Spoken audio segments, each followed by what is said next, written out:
Hi friends, இன்றைக்கி என்ன பார்க்க போகிறோன்னா ஒரு குக்கிங் vlog தான் பார்க்க போகிறோம். ஒயிட் ரைஸ், காரக்குழம்பு, கத்திரிக்காய், பீட்ரூட் பொரியல் எப்படி செய்யறதுன்னு பார்க்கலாம். வாங்க வீடியோக்குள்ளே போகலாம். இப்போ வந்து கடாய் வச்சாச்சு, குழம்பு தாளிக்கலாம் வாங்க.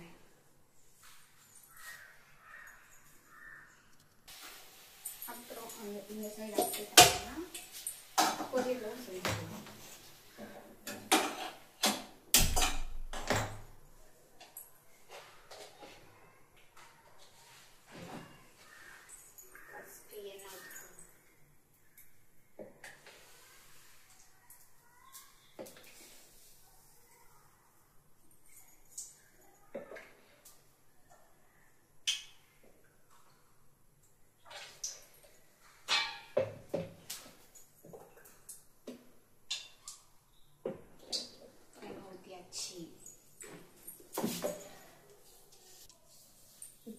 கடுகு, கொஞ்சம் வெந்தயம், கொஞ்சம்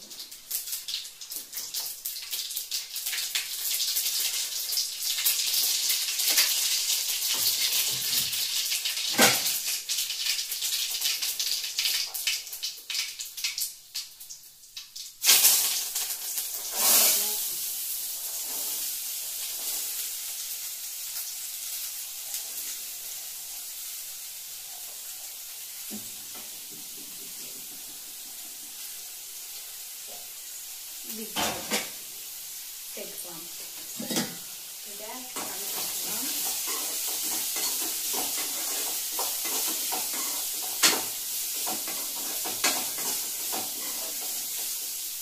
இந்த சைடு வந்து கடுகு கொதிச்சு வெங்காயம் சேர்க்கலாம்.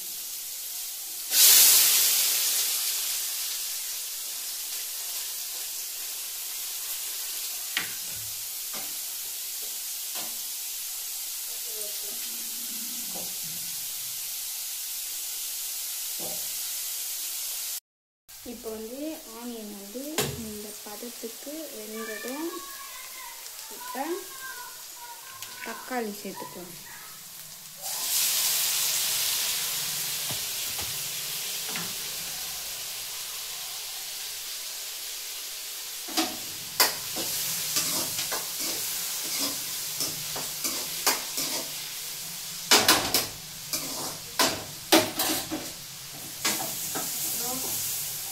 பீட்ரூட்டும் நல்லா இந்த மாதிரி வேணும்.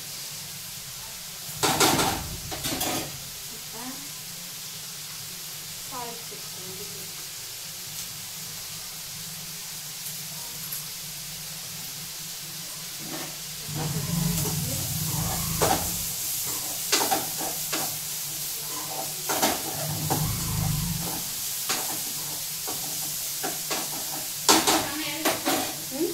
என்ன சமையல்?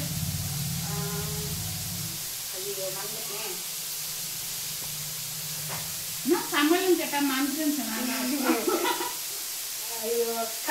உடையே தெரியலன்னா காரக்குழம்பு.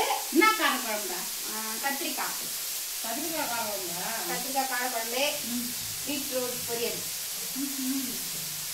இன்னைக்கு உன் வேலையாது? ஆமா, நானே மறந்துட்டேன். நான் ரெஸ்ட் எடுத்துட்டு நீ வேலை செய்ய. ஆமா, டெய்லி நீயே செஞ்சு ஒரு நாளாச்சு நான் செய்வேன். ஓகே, நீ கண் தவிர்த்து ப்ராங்க் பண்ணலாம். பிராங்க் பண்ணலாம். என்ன பிராங்க் பண்றது? என்ன பண்றதுன்னு தெரியல. சரி, அவங்க பூந்தோட்டத்துக்கு போயிருக்காங்க. வரதுக்குள்ள ஏதாச்சும் யோசிச்சு பிராங்க் பண்ணுங்க. மிளகாத்தூள் கலக்கி ஜூஸ் மாதிரி பண்ணி வச்சிடலாம். நெடி வருமே, குடிக்கும் போதே கண்டுபிடிக்கிறாங்க. என்ன பண்றது தெரியலையே. ஏன்னா நீ சொல்ற. என்ன சொல்றது? தூங்கிட்டு அவங்க வந்து அப்ப எதுனா பண்ணிடலாம். சரி, யோசிக்கிறேன். என்ன பிராங்க் பண்றது?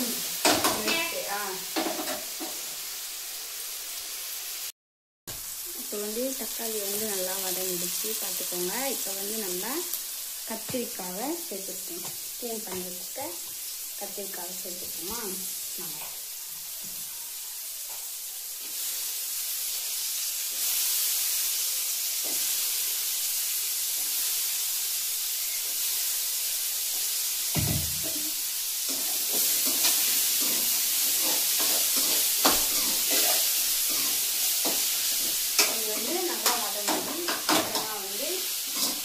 நேரம் அப்படியே இருந்ததுக்கப்புறம் இதை வந்து அப்புறமா மிளகாத்தூள்லாம் சேர்த்துக்கலாம். சரிங்களா? இப்போ வந்து மிளகாத்தூள் சேர்த்துக்கலாம். வீட்டில் அரைச்ச மிளகாத்தூள் உங்களுக்கு தேவையான அளவுக்கு சேர்த்து நல்லா கலக்கி விட்டுருங்க.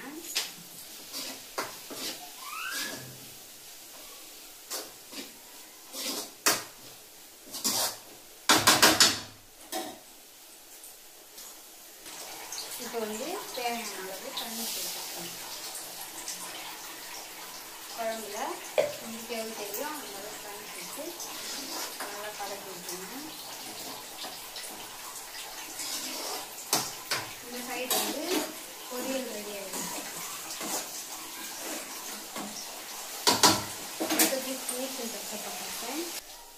இப்போ வந்து குழம்பு கொதிக்க போகுது.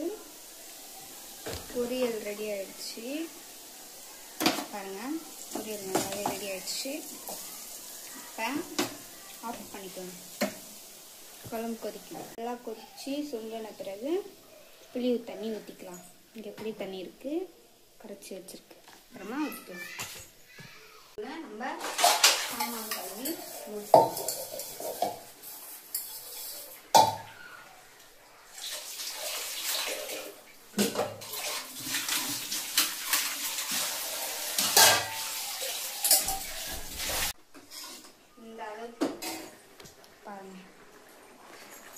இந்த அளவுக்கு நல்லா கொதிச்சு சுண்டி வந்துடுச்சு பத்தி. இப்போ வந்து நம்ம எடுத்து வச்சிருக்க புளி தண்ணியை சேர்ப்போம்.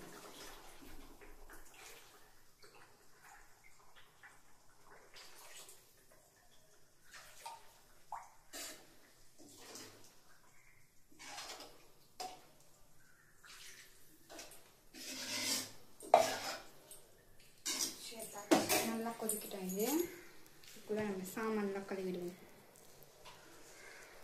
நல்லா கழுவி முடிச்சாச்சு. ஒரு வழியாக கிச்சன் வந்து ஒரே முகமாக க்ளீன் பண்ணிக்கலாம் அப்படின்னு சொல்லிட்டு கிச்சன் க்ளீன் மாதிரியும் பார்த்தேன். ஒரு குழம்புலாம் செஞ்சுட்ருக்கோம், சாப்பாடுலாம் சொல்லிட்டு கிச்சன் வந்து அப்புறமா க்ளீன் பண்ணிக்கலாம் அப்படின்னு சொல்லிட்டு கிச்சன் வந்து சாப்பாடு குழம்புலாம் ஆகிட்டு நம்ம கிச்சனை க்ளீன் பண்ணிப்போம். ஓகேங்களா? அவ்வளோதான், கிச்சன் ஒர்க் ஃபினிஷ்ட் ஆயிடுச்சு. வாங்க இப்போ வந்து எங்கள் அத்தை சாப்பாடு கேட்டுக்கோங்க. குக்கிங் போயிட்டு எப்படி இருக்குன்னு சொல்லிட்டு கேட்போம். சாப்பாடு சுட சுட காரக்குழம்பு.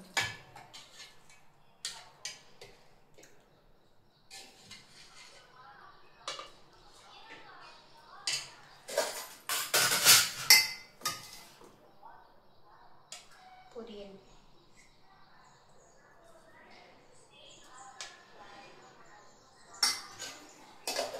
பாருங்க பார்த்துக்கோங்க. வாங்க எடுத்துகிட்டு போய் கொடுப்போம். எடுத்துகிட்டு போய் கொடுப்போம். நாங்க எப்படி இருக்கு? நல்லா தான் இருக்கு. உப்பு கொஞ்சம் கம்மியா இருக்கு. மற்றபடி நல்லா இருக்கு சாப்பிட. நீ போயிட்டு ப்ரஷ் பண்ணிட்டு வா, சாப்பிடலாமா? நீ 11 ஆக போகுது. சாப்பிட்றேன். ஓகேவா? பண்ணுங்க. நல்லா இருக்கா? நான் செய்யறதோட நீ சூப்பரா செஞ்சிருக்க. நல்லா இருக்கு. சரி, நான் போயிட்டு ப்ரஷ் பண்ணிட்டு வரேன். நேற்று வந்தது வந்து பிங்க் கலரில், இன்னைக்கு வந்தது வந்து ஆரஞ்சு கலர் வந்துருக்குது.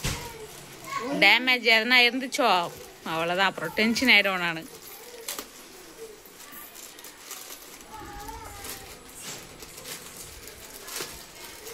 சக்ஸஸ், ஓப்பன் பண்ணிட்டா. இது உண்மையாவே ஆரஞ்சு தானே? இல்லை ஏன் கண்ணு தெரியலையா? ரெட் கலர் மாதிரி தெரியும். எதுனா எந்த கலரில் இருக்கு? போட்டது ஆரஞ்சு கலர் போட்டோம். நல்லாவே இல்லை. போட்டால் ரெட் கலரில் ரெட்டு, இந்த தக்காளி ரெட்டு வருது அந்த கலர் வந்திருக்கே. நேற்று வந்தது நல்லா இருந்துச்சுல கலரு. இதுவும் நல்லா தான் இருக்கும், போட்டால் நல்லா இருக்கும். சீன்டாக் தான் கரெக்டாக இருக்கும். ரெண்டுமே நல்லா இருக்கும்.